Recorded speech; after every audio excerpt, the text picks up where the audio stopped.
Peace, blessings, love, light. Welcome to the Cancer season episode, which is being recorded or has been recorded retroactively, meaning that I recorded the Leo season 1. We skipped over Cancer and the summer solstice, not deliberately, but life circumstances can do that, and then recorded a retroactive Cancer season 1. Cancer, of course, is important for so many reasons. In many cultures, it's referred to as midsummer, the height of the summer, as the summer solstice also takes place there. It's the longest daylight that we receive, especially in northern climates, and the shortest amount of dark that we receive, and that varies depending on where you are. I'm upstate in Ithaca, New York, and I had the opportunity to interview Myztico Campo, otherwise known as Tico, a phenomenal UV body painting visionary shamanic artist who conveys his visions in a really humble way where he channels ancient wisdom cultures, and so it made sense for me to interview him, and it also made sense that I interview him within this concept of retroactive, as we do bend time here, and he does that wonderfully in his engagement with our conveyance of who we are beyond our physical bodies and our spirit selves, and our spirit selves situated in the ancient. He did that with me. I had the experience of meeting him and connecting with him pretty much immediately at an art gallery show, which was kind of like a portal, and he takes us through portals, like worm portals, the portals that Einstein speaks of in spook theory. But this specific portal was the Kava Bar in Ithaca, New York, where you pretty much on a daily get transported into another realm. But this time it was in combination with Tico's artwork, where he set up the UV lights and also was body painting people there. So I had my first experience with him there about a year ago, and then we did a shoot together, a collaboration where he did him and his partner, Damaris, who's also a UV body painting artist, as well as a body worker, a tarot reader, and many other things. They painted me, and I did a yoga sequence to the frequencies that they conveyed in me. And it was a really powerful experience for all of us. And it was shifting and transformative. And so Tico talks and touches on the transformation process for both himself and the people he works with, and each person being very unique. And so this is a really powerful interview. We explore a lot. He knows a lot. So there was often times when I was stumped at some of the things he was saying. And so it was definitely a learning curve for me, including his exploration of outer space, the extra-terrestrial, Saturn, etc. So I hope you enjoy this interview in this area of retroactive midsummer. And so hopefully your days get a little longer. At least the light within you grows a little as you listen to this. Peace, blessings. And I'll see you on the other side.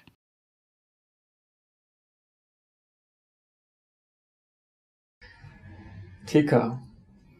Asif. You're very glowing. So are you. Yeah. What happened to you? What dream did you wake up out of? The one that you created and constructed with your love, Damaris. Yes. So, of course, I fell into a portal. And I came out at the Kava Bar. Oh, really? Yeah. I remember that. You remember that? Of course. And so it's interesting because we're kind of already traveling in space.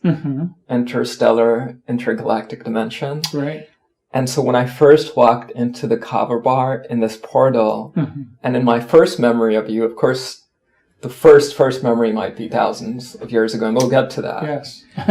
But this most recent manifestation of memory at the Kava Bar in this portal, underground realm of bar, alcohol less, teas and kava, ceremonial. I'm fully transported, and the first painting I come across is ancient wisdom trees. Oh, yes. And ancient wisdom trees has these two defenders, it seems, warriors, and there's this tree behind them, and it reminded me of Avatar. Right. Well, think about it, right? The trees have so much to teach us, right? There's so much wisdom embedded within these trees, and we have such a coexistence with trees. What what we exhale, they breathe in, and what they exhale, we breathe. We breathe in ourselves, right? And so the idea that the ancient tree wisdom is so important for humanity is more striking than ever. And so I like to depict trees in my paintings as sacred beings that we should honor and that we should coexist with and connect with, basically. So one of the new songs of my band Brooklyn Bones is called Tree Spirit, which also brings about that philosophy, and it's basically a tribute to the tree system, because several years ago I had a very deep encounter when I was at a festival in the South called Gratifly. And I had taken some psilocybin, and I roamed around on my own, and they had created this tree altar, and I was there meditating in front of this tree, and this tree started connecting with me telepathically. And it took me on a journey through its root system. It's like I was like traveling through this interconnected root system underground, and it was like it was showing me the kind of like the internet of nature, as well as the mycelium network that also helped connect all the plant life in that forest. And so ever since then, I've had a very I just feel like a very deep love for trees. How long ago was that? But this was about 5-6 years ago now. And so those paintings were post that experience? Yeah. Okay. Yeah. And also when I was in Peru, I connected with the trees of the rainforest of the Amazon, and I did some paintings about that, and also like the medicine men and women working with saving what's being left of the rainforest. There's so much like burning down of the Amazon just for quick profits, and it's really disturbing, to see that happen, because you can never replace ancient forest or rainforest areas. It's really tragic. Right. And what you do is you immediately situate us in the spirit of the trees. And so I'm walking into this portal in the Kava Bar, which for anyone who hasn't been there is itself a magical space. And it kind of does replicate the experience of going into a portal. So if you have been on mycelium or any other type of psychedelic experience, whether with plant medicine or not, it's experiencing that without that. But then there are your paintings, and they're lit by the black light, and they're coming out. And so you have this series within your paintings that are interstellar. So you have the interstellar toker, and you have the interstellar peace pipe. Oh, yes. And what I was thinking, Tico, is that if I were to give an overall title to all of your pieces, it would be Interstellar. Interstellar, yeah. Well, that's a great way to see it. I really am a humble servant to the source, and I am grateful to be a vessel for this art to flow through me. I've never had any formal art education, and so I basically channel, really is the best word of expression, really, to allow these visions to flow through me, And so, like what you see behind here, it really comes without any pre-planning. I mean, these are beautiful visions from my beloved Damari as well, and what she's been working on. And her paintings, in a lot of ways, are otherworldly in their own right. And so, working within the UV spectrum allows the viewer to to see beyond just the average spectrum of daily visuals, right? So there's many spectrums that the human eye cannot see, in wavelengths that we cannot see. Whereas, like in the animal kingdom or the insect kingdom, their eyes have a very different perspective than the human eyes, and so the UV spectrum has its own magic as far as that's concerned. And I guess fell in love with painting with UV several years ago. And how did that happen for you? I was living in England, and I would go visit Amsterdam once a month, and I stumbled across the Museum of Fluorescent Art in Amsterdam, which is owned by a expat Brooklynite. And I was the only one there that rainy day visiting, and he and his wife gave me a tour, and they had all these like rocks and plant life that glowed under UV light. And so I, after several bowls of hashish with them, I thought to myself, well, I should try painting in UV. So when I started painting in England, at festivals, I was the only black light painter. Everybody else was doing regular acrylics. And then people started asking me if I could body paint them with UV. And so for the past 9 years now, I've been body painting at different festivals. But you were already doing the black light painting? No, okay. I was inspired by the that they call. It's called the Electric Ladyland Museum in Amsterdam. It's an homage to the Jimi Hendrix Electric Ladyland album. So about 9-10 years ago now, I've been UV painting ever since. And then I started body painting in Europe. And then when I came back to New York, I was booked at all these different venues and stuff to paint, body paint. And that's what my partner and I are doing now. Yeah, I know you've done hundreds of spaces, galleries, festivals, music festivals. So you've worked with musicians, you've worked with rock stars, you've worked with trappers. Yeah. So do you find yourself feeling drawn, especially because, okay, so this is what I want to presence, is something you said that really struck with me, is that the creative process, it not only forgoes, but subverses capitalism and materialism and ego. Like, it allows you to get past that. And so the creative process is intrinsically something of the spirit. And so how does that work when you're being booked for shows and now you're kind of exchanging this deep ancient art for currency? Well, I think of it as a love exchange, right? And so we typically work by donation at these events, and so it's a really it's an honor to be painting all these beings, because body painting is as ancient as cave painting, right? All sorts of tribes around the world have been painting each other for rituals and transformation and medicinal purposes and initiations. And so to bring it into this context is an honor. I mean, there's not that many UV body painters around the world. I'm connected with a few of them, but there's not that many of us, so it's really interesting to see how people react as they see themselves, glowing and in a different light.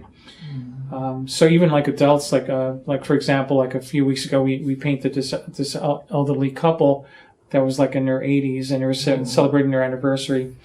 This older Jewish couple, and they were like kids, when they saw themselves when we completed the painting, and they were like so playful, and it brings out that inner child in a lot of ways, right? And so many of us adults have lost touch with our inner child, and so that inner child in a lot of ways is so important for us to be able to transcend a lot of what's going on across this planet nowadays. And people have become so jaded and so serious about life that that their inner child has been squashed, and I think that kind of starts early on in the indoctrination system of schooling, right, where that child is like oppressed and controlled and manipulated to become obedient servants.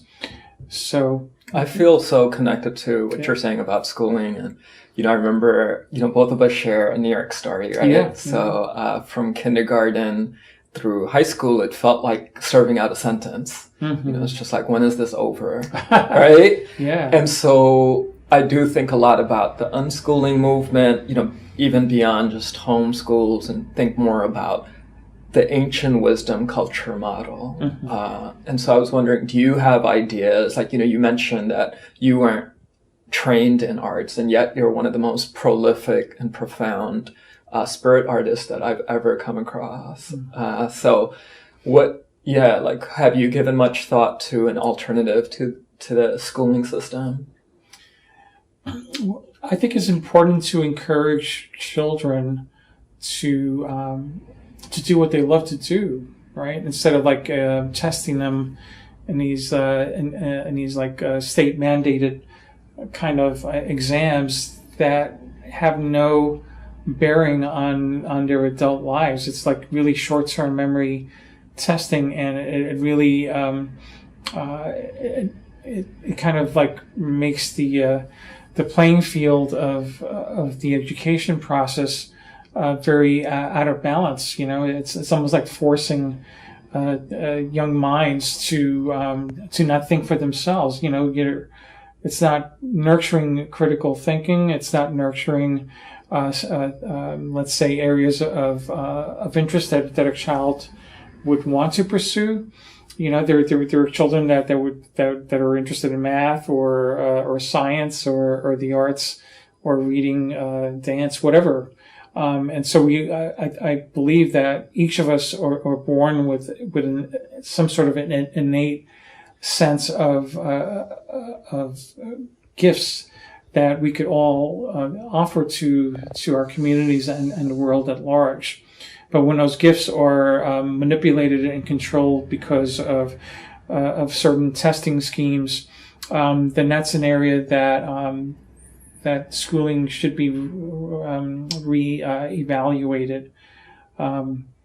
So I think it's important for parents, if they're able to homeschool their children, and to encourage their children to do what they love to do, and say, wow, okay, so you're interested in a certain field or topic.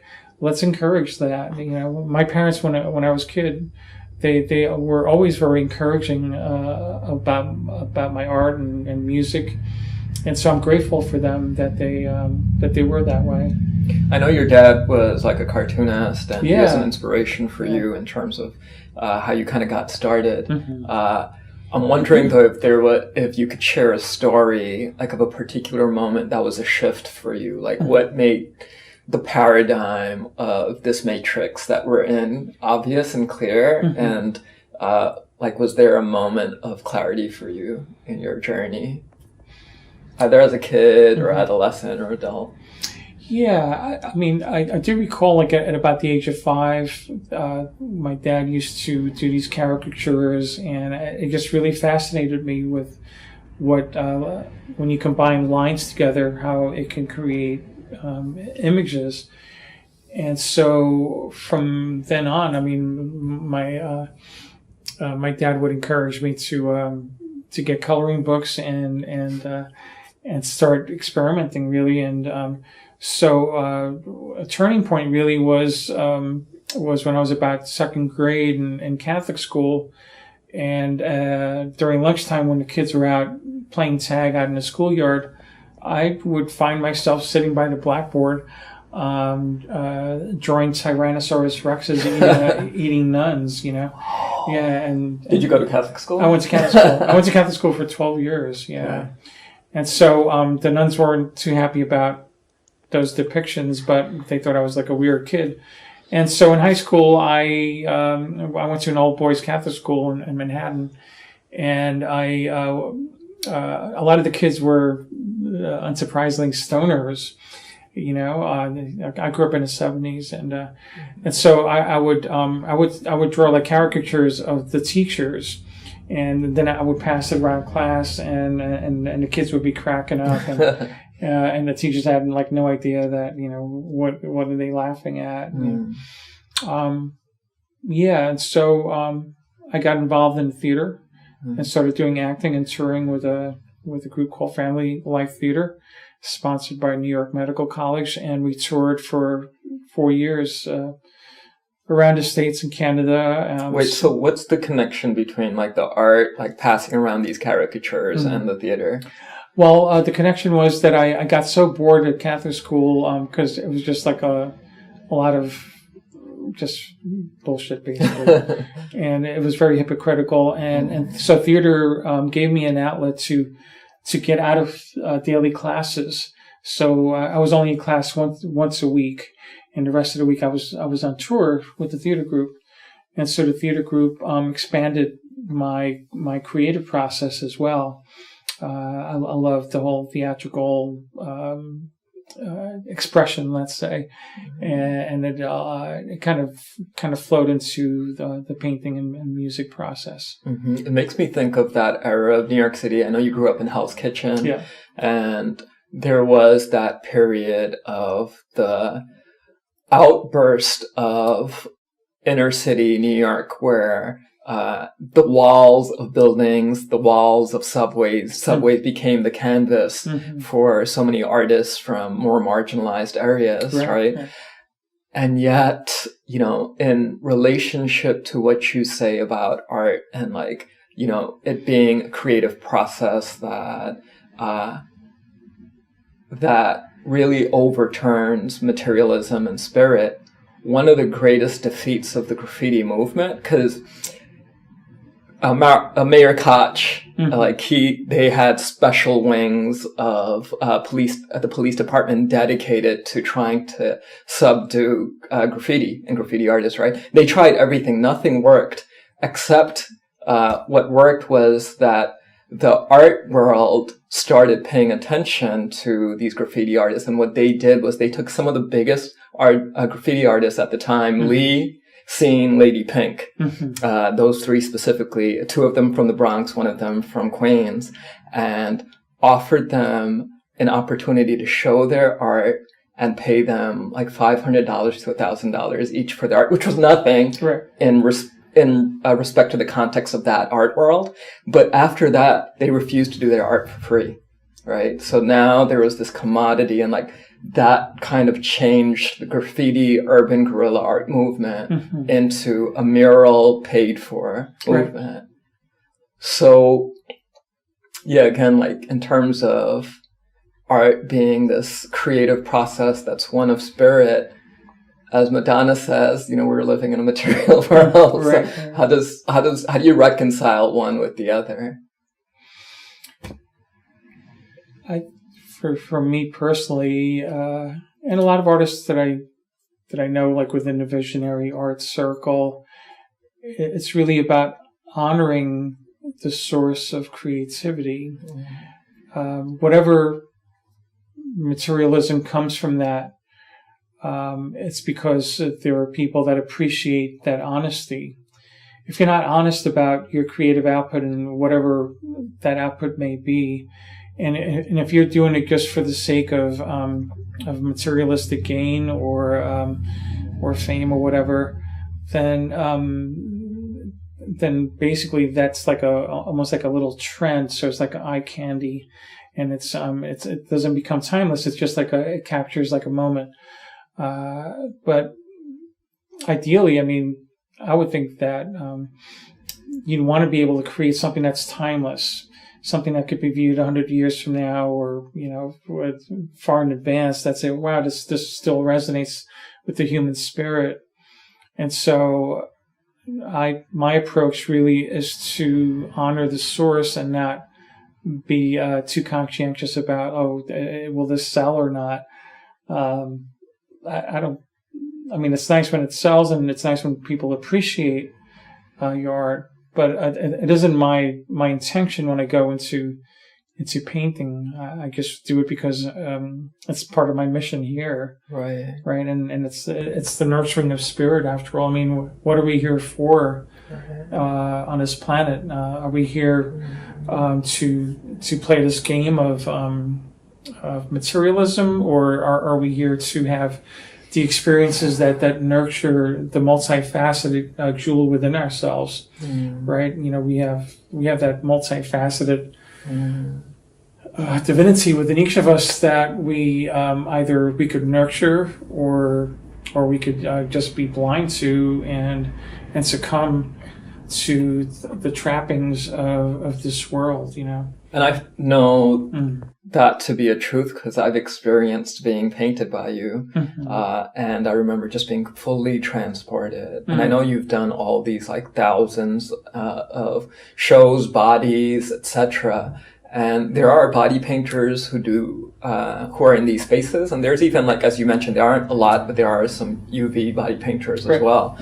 I think for me, the difference was that you immediately situate the subject into a space of ritual, and a space of ritual that is transformative and immediately creates a journey for them. So what's your process? Like, how does that work for you? And like, are you also being transported in the process of working on people? Most certainly. Yeah, the process is really a meditation, a connection with the spiritual field, or the Nagual, which is the energy field of each being. You said Nagual? Nagual, yeah. So Nagual is a term that Carlos Castaneda's talked about in the teachings of Don Juan, where the shamanic practice, where the Nagual is like an X shape that reaches out about 6 feet outward. And it's the energy field. And so the working with the UV patterns, it kind of brings out the different energy aspects of each person. So there's no two persons are alike when they're being painted. And so I don't use like any stencils. It's all freehand. There's no air brushes. It's all hand brushes. And so I am transported, and it's really interesting because a lot of times I don't necessarily plan out what I see in a person. I just feel their energy, and so their energy kind of dictates the way that the brush moves, right? So it's almost like a subliminal or stream of consciousness type of painting that allows that flow to happen. And so at the end of that journey, it's like, wow, it's like I didn't expect that, yeah. And that's where the magic comes in, you know, for me. And I'm really honored to be able to participate in this. I'm wondering if you could maybe like relate a story with someone you painted where it was like it was a lot, like things came up for you where you were like deeply impacted. And, you know, I know that probably happens with almost everyone, but like something that really stuck out, or someone who really stuck out for you. Yeah, there was this one woman I painted a few years ago in Brooklyn. She was a bit overweight. She was very body conscious. And while I was painting her, she told me that she had cancer. And I was kind of praying with each brush stroke for her well-being. And I remember that at the end, when she saw herself in the mirror, she started crying, and she said that I've never thought of myself as beautiful, or as I never really accepted myself or loved myself. And then now, when she saw herself painted up this way, she saw herself in a completely different spectrum. And then a few weeks later, I get an email from her, and she said that, you know, that the painting that she experienced with me changed her whole viewpoint about herself, and her cancer went away, and the doctors were surprised that, you know, that this has happened. And so, like, we tap into the idea of epigenetics that Dr. Joe Dispenza talks about, and the power of the mind to heal the body and spirit. And when you're able to see yourself in a completely different light, you're able to truly heal within. A lot of the sickness that people experience, and what the society is experiencing, is a lot of mostly like self-imposed trauma, or perhaps. What do you mean by self-imposed trauma? Self-doubt, having not liking the way you look, wanting to change who you are. There's a lot of confusion. I think ever more so in a society, with people like changing their gender or their pronouns, or confused about who they are in general. And that's, it's because there's a lot of confusion, a lot of static that's perpetrated upon human minds. And that causes a lot of trauma for people, whether it be also trauma imposed by society or childhood experiences that causes illness, and so that's something that we have to come together and uplift each other, because humanity is suffering from major collective trauma. Do you see yourself as some of the shamans in your painting? I wouldn't call myself a shaman by any means, but I hope to be able to uplift people through art, and be able to help them see themselves in a different way. Or, I also do live canvas painting at festivals, and I've had people break down and cry and really connect with the images, and they're really moved by it, and that's the power. That's the power of art, in a lot of ways, where it could really resonate with different beings in a way that's very healing. So think of it as art therapy, and that's what I love about the UV spectrum, is because the colors are so vibrant.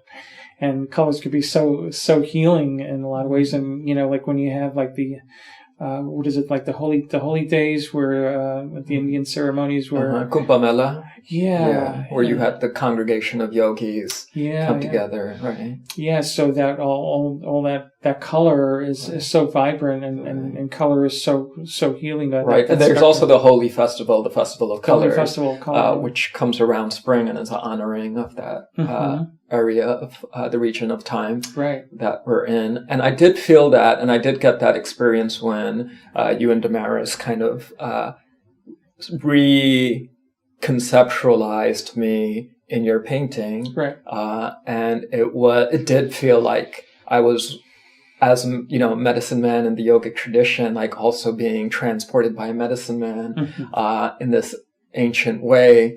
And I don't know if you remember that, I do. And so what came up for you? Because as you were painting me, and then we did the yoga sequence afterwards, which was really deep and powerful. I started feeling transported into like a past life where I was just like, this ancient, like hundreds of year old yogi, and I was experiencing the movements in my body in a whole different way. So I'm just wondering, like, when you were painting me, what was coming up for you? I was time traveling, really. I was like feeling like tapping into your ancestry and going back deep into your DNA postures, basically, and trying to manifest that in this realm. So that was a very beautiful session, and then to see you bring it to life, and that was very powerful. Yeah. I mean, I felt transported, and I know that so much of what you do is in this area of sacred, and like. Going back to the image that sticks with me the most, the painting that like resonated the most with me in that exhibit at the Kava Bar, and I love this like interstellarness. Like, I think there's this play of time. Like, even this recording is like in the future for a past episode, right? Right. But it was the painting that was titled Aquarian Shamanist and the Ancient Tree Spirit. Yes. And what resonated about that was it's kind of like similar to human beings. There's something beautiful and amazing about all life, all beings, all human beings. But there's some human beings that have a deeper resonance with you for some reason. I'm not sure why. I'm curious if you have thoughts on why. But this painting had a really deep shifting reverence for me. And I sat with it and I kept coming back to it. And so there's this shamaness who's kneeling before a tree. Right. And it appears like she's blowing breath into this tree. And they both kind of have this like gaze at each other, like they're almost stargazing, but at each other. And then there's this nexus of different ancient wisdom cultures. Like there's a sphinx there, right? So you're presencing ancient Egypt. And then there's Yogananda. So you're presencing ancient India. So could you tell me a little bit about that painting and this intersectionality? And yeah, that was a collaboration I did with my friend Cassie, where I painted the shamanist and she was painting the tree. And then when it started coming together, the shamanist was singing these healing songs. They're called ikaros, which is a traditional healing songs used from the Amazonian Shipibo people during medicine rituals of ayahuasca. And so the shamanist would be was there kind of meditating with this tree. And Yogananda appeared during this meditation. Yogananda was, when I read the book, The Autobiography of a Yogi, it really struck me on so many different levels. And I just feel his spiritual presence in some of my works as well. And so the idea of combining ancient practices and philosophies and spiritual energies, they coalesce into that piece, because there's a hummingbird that is like sipping the nectar of love. She's holding like this staff that has like a heart shape, and the idea that love will always overcome whatever negativity we may encounter throughout our life. And so the tree acts as a portal for that cleansing, a metamorphosis of consciousness. And that love is part of that metamorphosis, right? It's almost like the foundation of the metamorphosis. And we're each capable of uplifting not only our spirit, but those that we encounter. Each person that we encounter is a teacher that we could learn from, right? And so the idea is, let's learn from each other, let's grow from each other, let's uplift each other. This shouldn't be a state of competition. This should be a state of spiritually embellishing the gifts that we each have, right? That we can offer each other. And so that painting, in a lot of ways, there's a lot of giving, a lot of gifts that are being rising within that piece. And so that's what I got from that piece. Yeah, it's amazing. It's beautiful. I definitely encourage people to take a look, buy the print. I know you have prints available for that. We'll show it in the video. That would be awesome. Yeah, let's do that. The thing that it's bringing up for me, Tico, is what you've said about your distrust. Like, there's this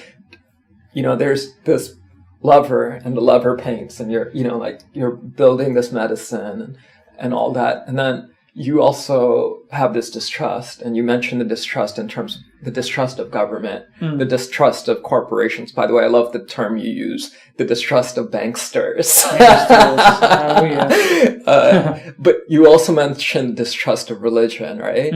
Organized religion. And I guess what it made me think of is going back to that piece that you have with the wisdom tree keepers, right? You have these two warriors who are before a tree, right?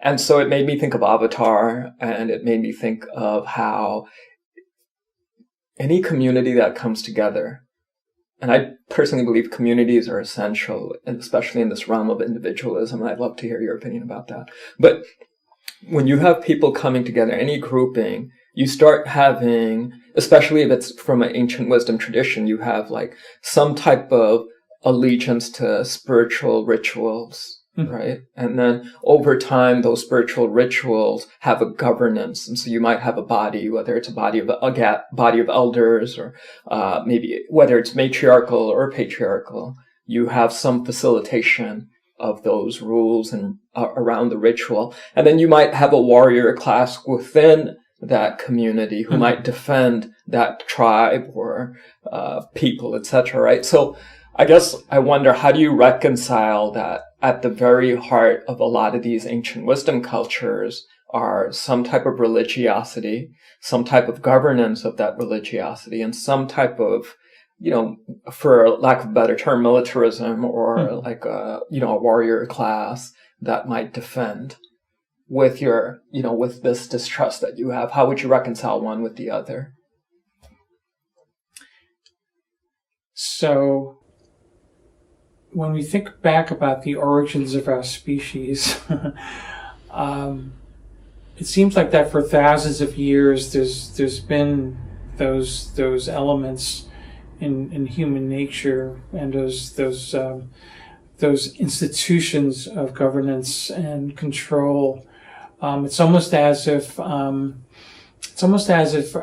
DNA has been limited. Although there's a lot of human DNA, what the scientists call as junk DNA, has not been turned on because you said junk DNA. How scientists label human DNA. A big portion of human DNA is what they call junk DNA. But I don't see that as junk. I just see it that DNA is not, that switch has not been turned on. So that's like having a computer system where you're only able to reach certain parts of the computer, but there's all this hidden knowledge that's in there already.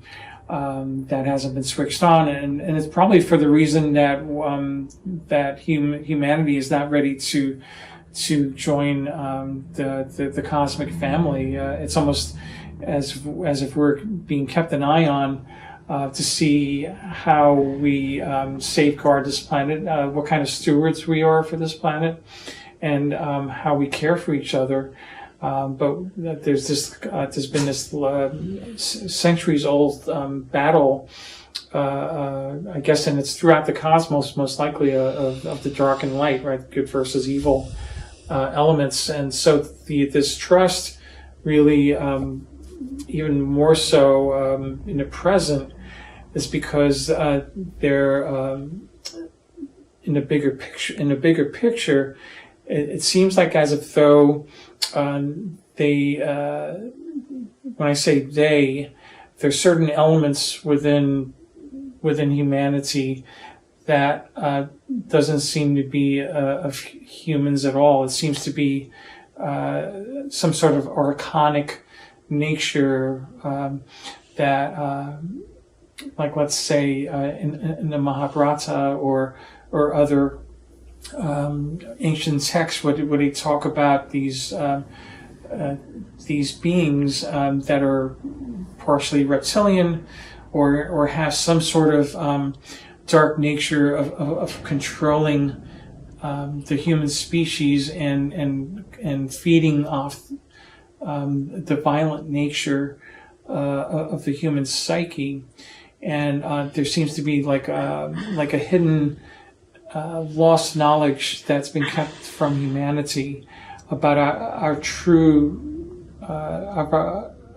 origin, and so therefore the distrust really stems from an early age for me, and it's really from the Catholic school upbringing as to how we were taught that as children that we were sinners at a young age, and that this man on the cross died for our sins, and that that we're all going to hell if we don't live up to what they feel is honors their religion.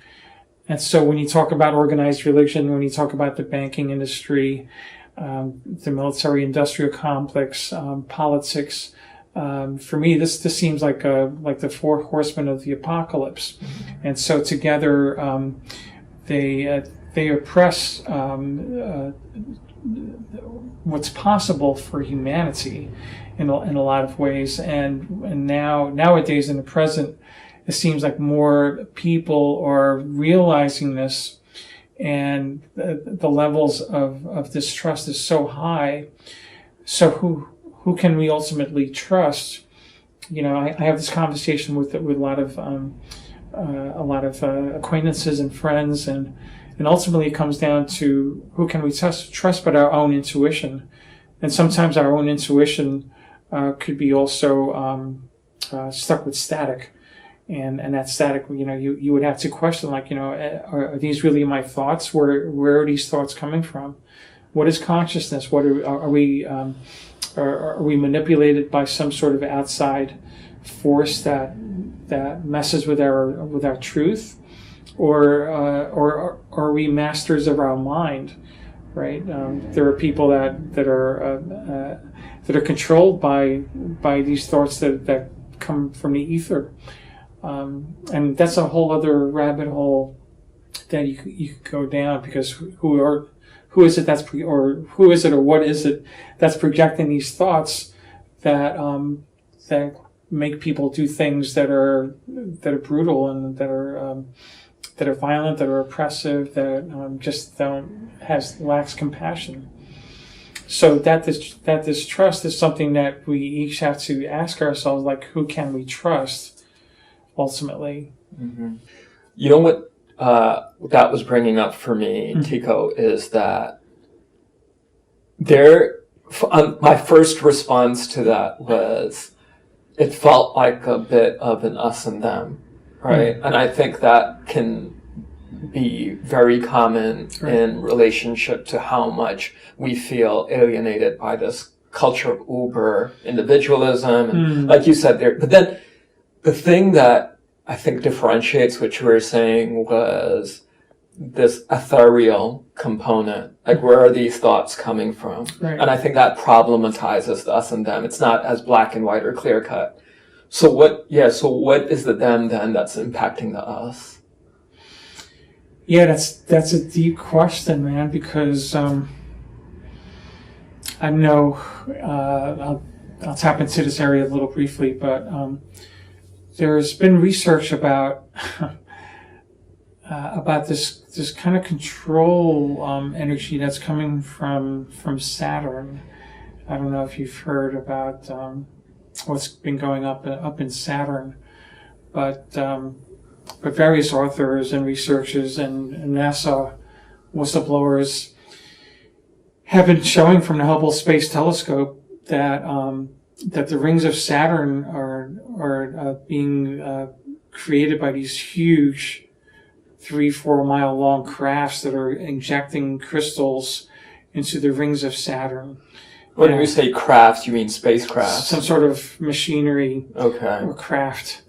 And you can look this up. Brian Scott from the Reality Revolution recently had an episode on his podcast about the secrets of Saturn. And David Icke talked about this and other researchers and other NASA people related with NASA. But anyway, I believe it's the south pole of Saturn. There's a huge storm that's in a hexagonal shape that's not seen anywhere in nature. It seems very artificially made. Now, in prehistory, according to some of the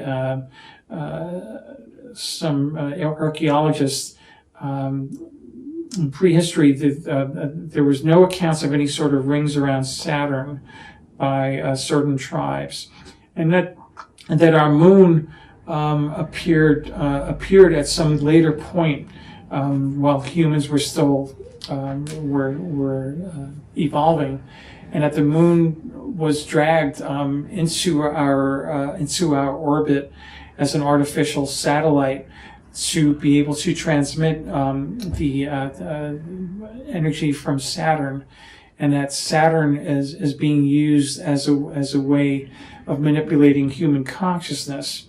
I know this sounds like a crazy sci-fi film, but when you think about, like, where do our thoughts come from, and are we truly our thoughts?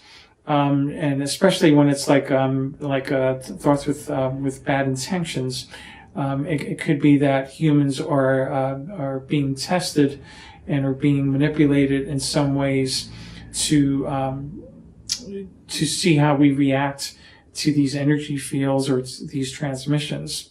So I would suggest your listeners and your viewers to tap into the Reality Revolution Secrets of Saturn episode. It goes pretty deep, and it shows the imagery from the Hubble Space Telescope of these crafts creating these crystals, and crystals are transmitters of sound. So when you there was a recording of the Voyager ship that recorded the sounds of Saturn, and it's very eerie sounding. I don't know if you've heard it, but I haven't. But I mean, implicit in what you're saying is the acknowledgement, and more than just an acknowledgement, but the acceptance of life beyond what we know as terrestrial life, and not just terrestrial life, but intelligent life. Right.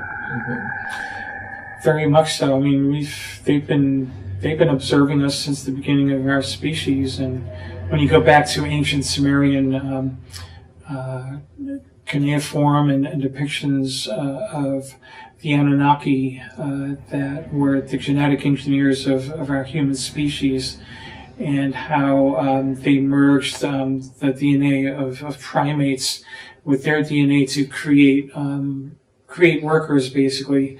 I'm not sure if you're familiar with the work of Zechariah Sitchin. I'm not. He wrote a book called the 12th Planet, and so according to ancient Sumerian texts and art, they show these beings where the Anunnaki is translated those that came from the sky, and that were the genetic engineers of the human species. So the idea that there's a missing link, that all of a sudden humans appeared, and that these huge monolithic temples and structures just started appearing when during the time of the supposed hunter-gatherers, like Göbekli Tepe and all these amazing structures in Egypt and Africa and South America.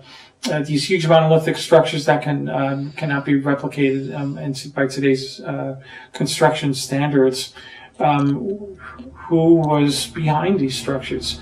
Who taught humanity mathematics and astronomy and farming and language and so forth? Well, I mean, what you're posing is questions that debunk the pathologization of that line of thinking. Like, I think oftentimes when you hear people questioning some of the history that we're presented with, it's either dismissed or it's kind of pathologized, or it's seen as conspiracy.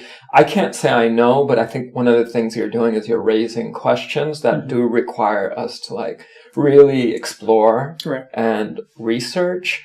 And that, it does bring up, how did these pyramids get here? And how and why did they appear in these very disparate parts of the earth? Like, you have pyramids in Tikal in Guatemala, you have these pyramids in Egypt, Sudan, in that area of North Africa, and then you also have structures like Stonehenge, Easter Island. Then you have these incredible structures in India. I forget the name of the temple right now, but there's a temple that was dug out of completely out of a mountain, and it's dug out of the rock, and it's all these precise carvings that was all carved out of one piece of mountain. How were they able to dig deep into that mountain and create this beautiful temple out of one piece of rock is beyond, beyond what we know. Yeah, I've actually been there. You know which temple I'm talking about? Yeah, the entire temple and all the sculptures are from this one piece of rock. Yeah. You were there? Wow. I was there. It was I would love to a powerful see that experience. Yeah. Yeah. So, and that's other, there's other temples like in Ethiopia that were built out of like, from mountainsides, and the Nazca lines in Peru, where it seems like mountaintops were sheared off, just flattened out. Man, it's like what type of technology was used then to create these amazing structures. So the author Graham Hancock, who wrote The Fingerprints of the Gods, states that humanity is suffering from collective amnesia, and so there's a lot of information that's being hidden from us, and it's done on purpose to keep us in a state of obedience and consumerist society. Well, so I think what I'm wondering, and maybe a little bit confused about, is when you're saying us, you're referring to humans. So I guess that's what I'm assuming is humans. So then, are we in bondage to an elite in terms of a corporate class, or are we in bondage to something that's alien to the terrestrial world? There is a collusion between extraterrestrial force and the material corporate force. So the idea that governments have been working, certain shadowy elements of governments have been working with off-world beings to manifest these crafts of destruction in exchange for them experimenting on humans or other life forms, has been discussed since as far as the U.S. is concerned, the Eisenhower administration. And he warned Americans about being aware of the military-industrial complex. Right. But also, once again, going back to ancient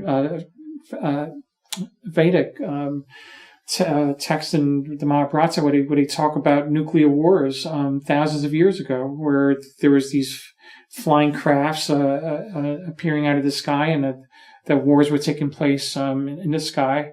There's villages in India where the grounds have been like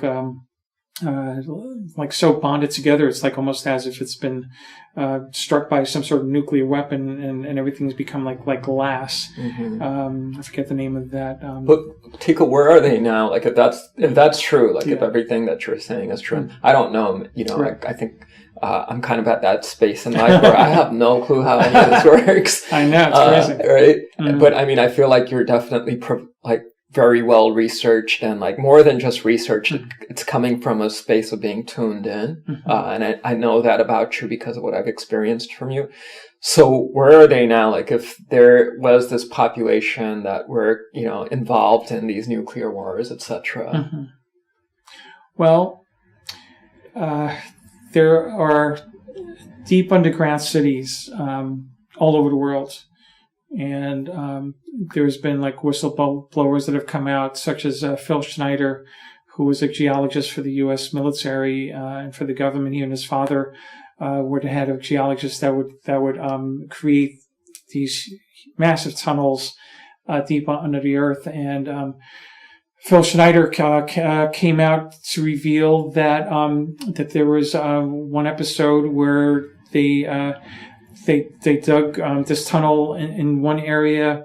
I believe it was up by New Mexico area, and they opened up a cavern where these huge grays appeared, and there was a battle ensued between them and these Navy SEALs, and most of the Navy SEALs got killed, and he was one of the survivors, and his fingers were blown off by some sort of laser from these grays, and he showed scars from this battle, and he went on his lecture circuit to reveal this to the world, and about a year after going into this lecture, he was mysteriously suicided by elements of the shadow government. as well as William Cooper. William Cooper wrote the book Behold the Pale Horse. Right. And I read that book when I was like in my teens, and it just really opened up my eyes about government involvements with off-world beings. There's supposedly about 57 different off-world lineages that these governments are working with.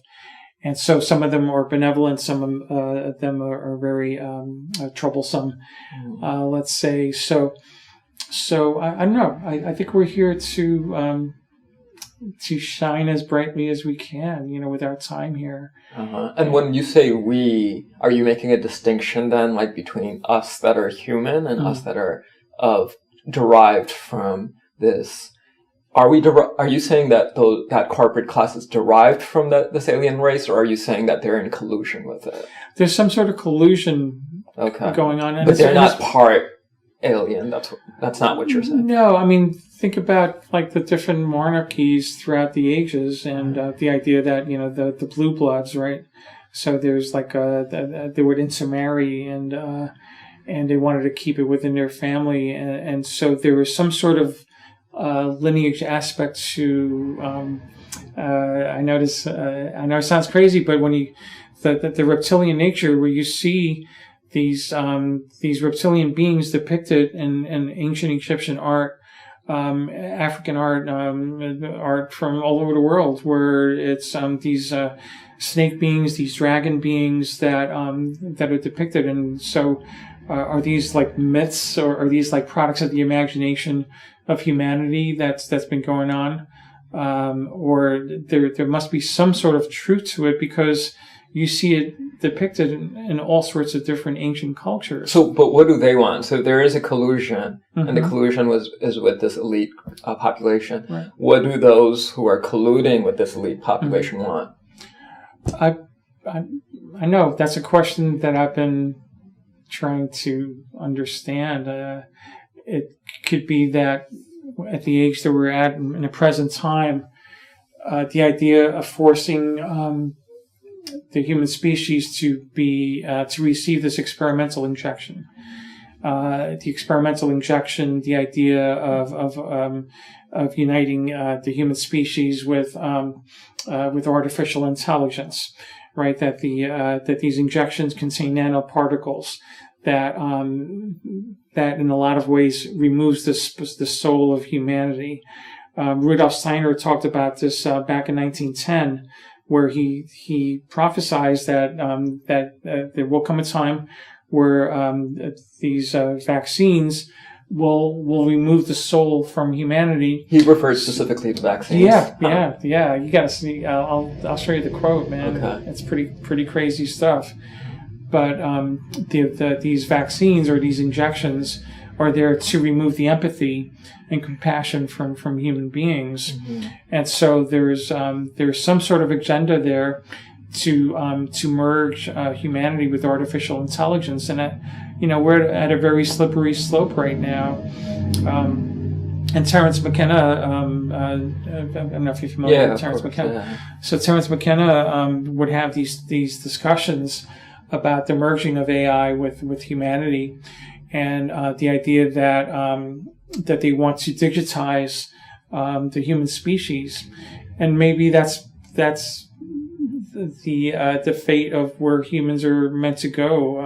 And it's not far-fetched at all. Like if you look at what's happened since COVID and schools shutting down, right, and the amount of screen time that young people, like that generation who's in school right now, have had to spend, and the learning curve that was involved for those who educate our young people in being fully acclimated to like being on the screen constantly. So, like even like beyond just conjecturing, like that's happening. Right.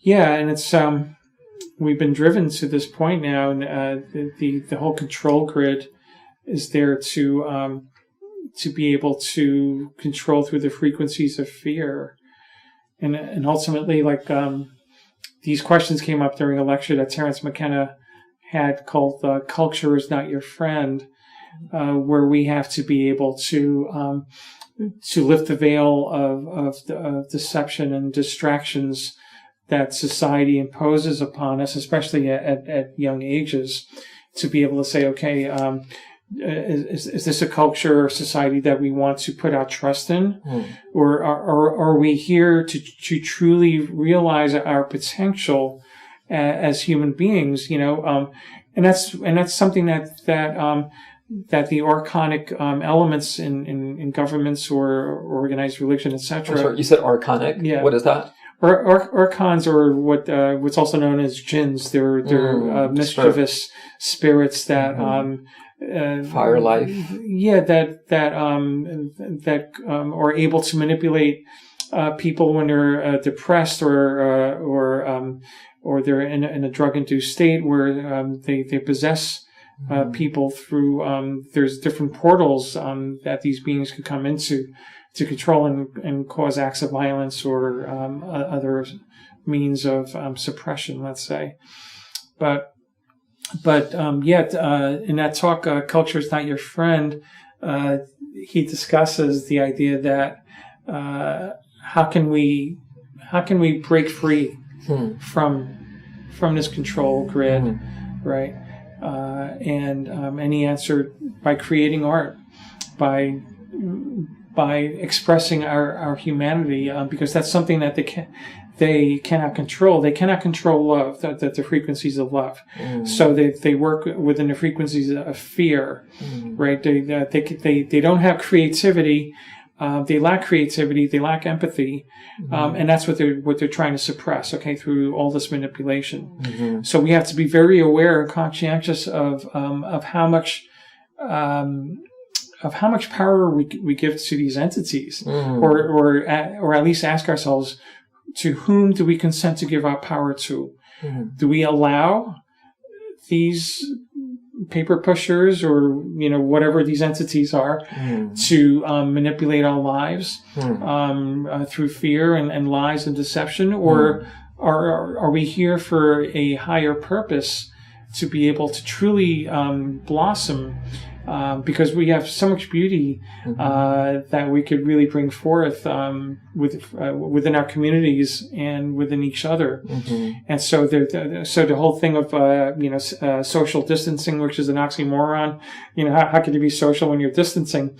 So the idea of keeping people 6 feet apart, right? So 6 feet apart is an interesting number, because the human heart, the energy field goes out to 6 feet.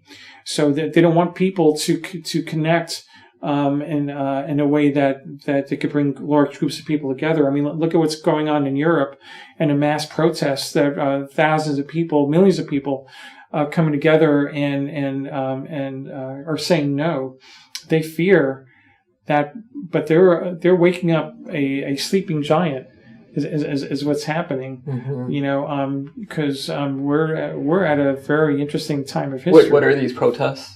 Well, the protests against lockdowns, against these mandates and vaccine passports, that's all like it's so full of deception, and the censoring of all these doctors that want to speak out and they're putting their livelihoods on the line. These doctors wouldn't be putting their licenses and everything that they work for on the line if this was all true. They're trying to alarm people. They're trying to wake up people. So it's interesting times, and well, so would you say it's within the realm of possibility that because of our negative impact on the planet, because of our negative relationship to other beings, other species, that it's possible that there's could be something like a zootonic skipping of a virus, with things like cattle farming and the way we torture, abuse, inject animals. Right. Is it outside of the scope of possibility that there might be a virus that might transfer from animals to humans?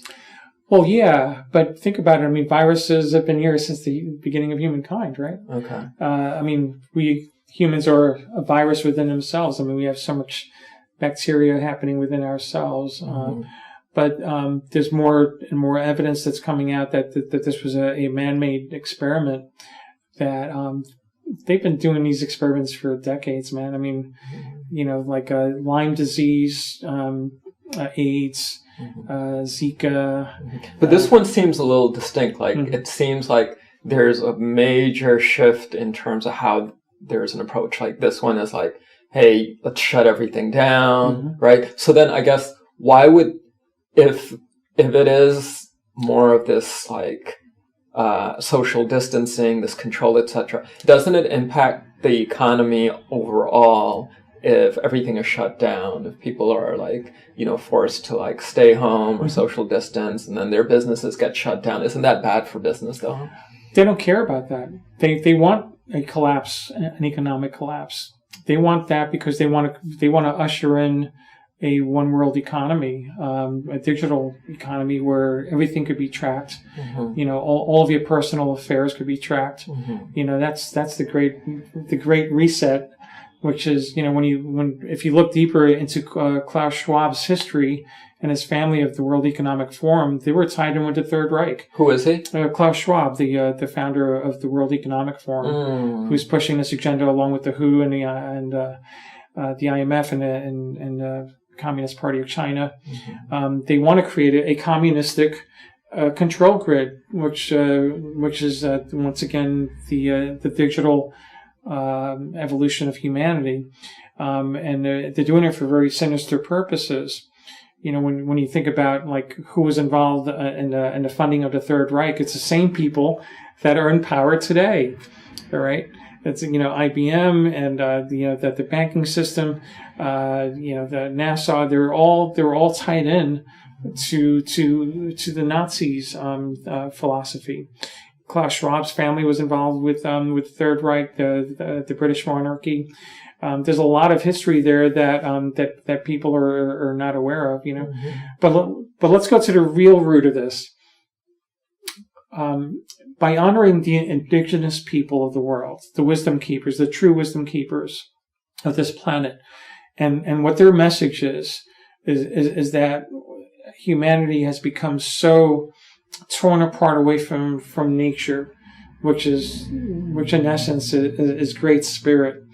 They've driven us so far apart from the beauty and the honoring of nature and sacred water and the soil and the air.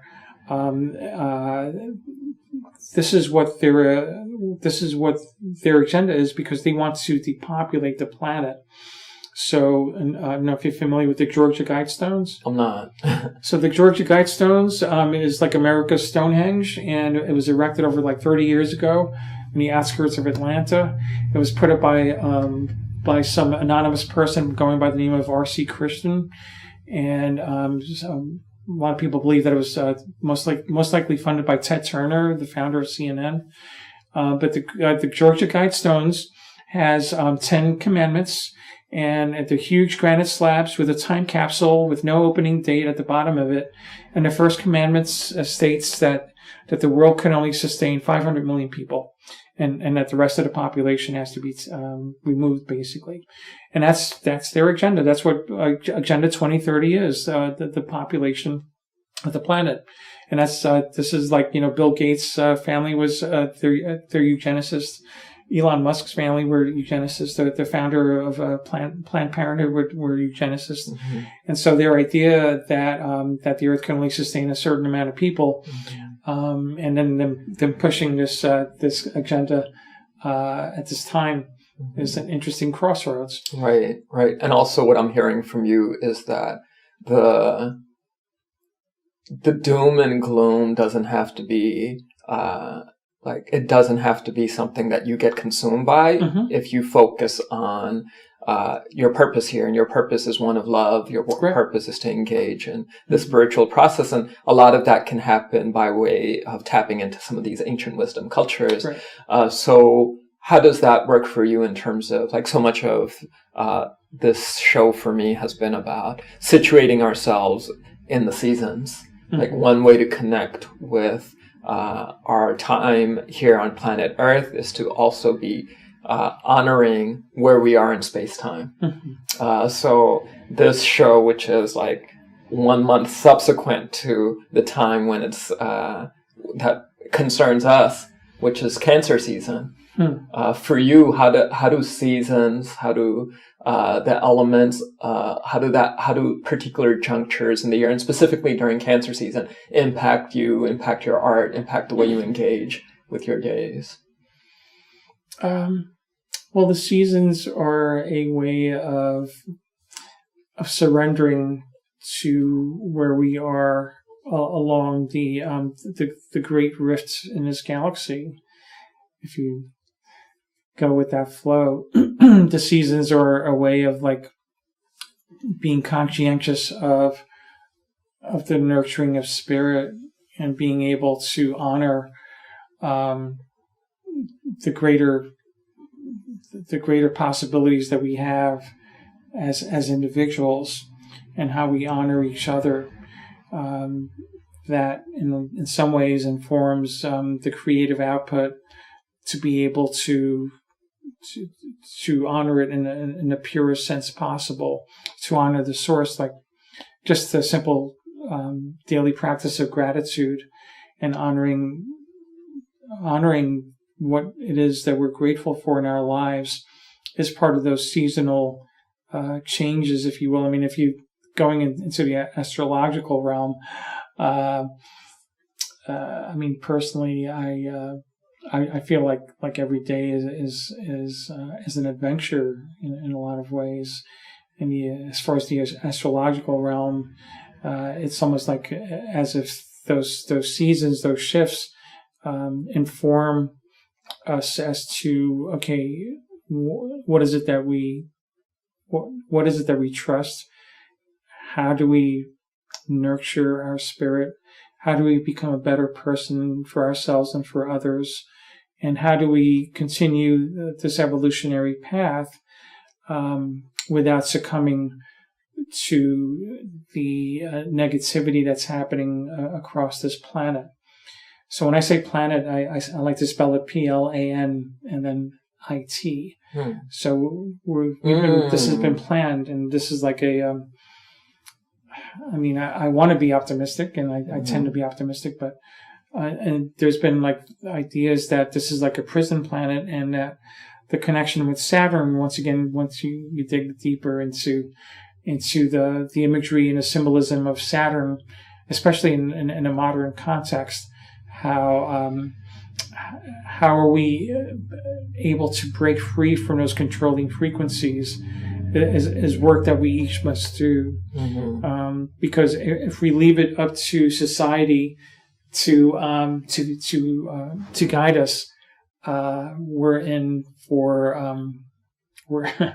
a very bumpy ride. And the Hopi natives, the elders warned us about these times, and these times have been prophesized by all sorts of indigenous cultures throughout history. And so, what was the warning about, and what specifically about these times?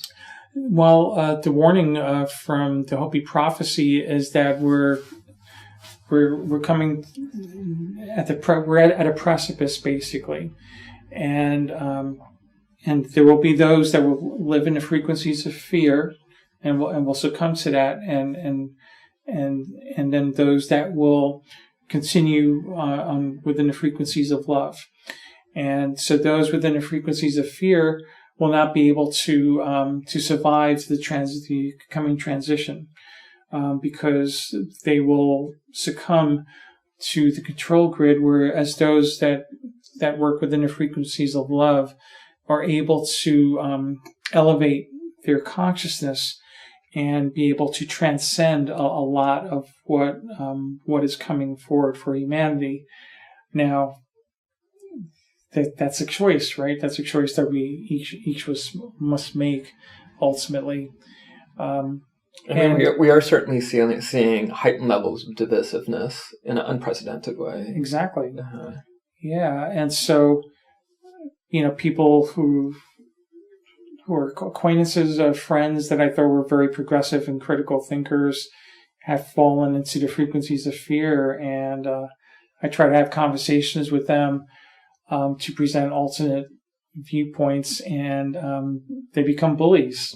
And and and they call us selfish, and that you know what you're talking about. But when like the term conspiracy theorist is used in a mocking way, Sure. because it was devised by the CIA as a way of like mocking people that are critical thinkers. And I tend to be more of a conspiracy analyst myself, and I've been like that since my teens. I've been questioning so much stuff since I was a kid, man. And there's millions of people that have been questioning all of this, and so I mean, your questioning has also led to like a lot of exploration. Like clearly you're well researched. Like you've definitely had me asking like, wait, who's that throughout this interview.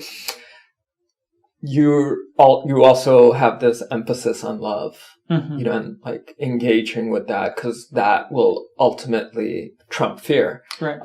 And so if love is also, as you mentioned, you use the term source energy, tapping into source energy. Right. And in my understanding of source energy, it's all one. And that's true with all spiritual paths, is that ultimately it gets to the oneness. So then wouldn't that entity in Saturn also be part of that source energy? Well, think about it. Throughout the cosmos, there is always going to be the dance between a dark and a light. I know my intuition tells me that love will always overcome the darkness, but there has to be that interplay throughout the cosmos. And it's a way of challenging each of the beings, not only here on Earth, but throughout the cosmos. There may be different timelines that, there's multiple Asifs that are experiencing different realms. So there's like the multiverse that different doppelgangers that we each have in different star systems, etc. So it's almost as if we're being tested. Like what side do you want to dance on? Do you want to be connected to Source in a loving, pure way, or are you out for to be part of the self-destructive nature? So we see that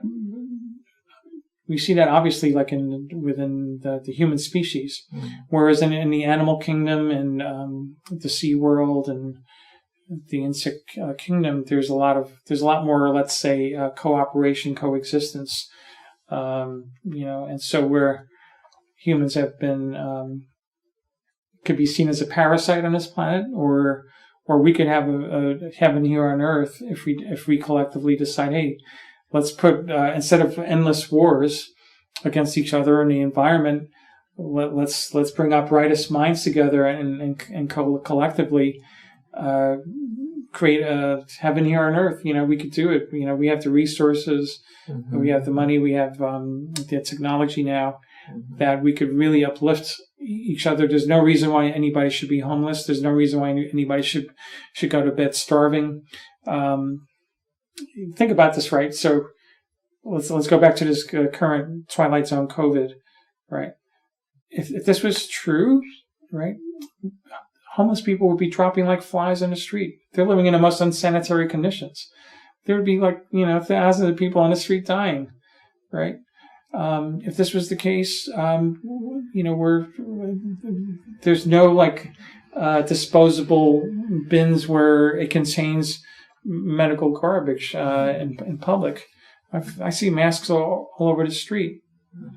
There's there's been all sorts of different research and findings that these masks contain graphene and other toxins. These nose swabs are breaking the brain blood barrier, and they're injecting things up our nose to be able to infect humans with this.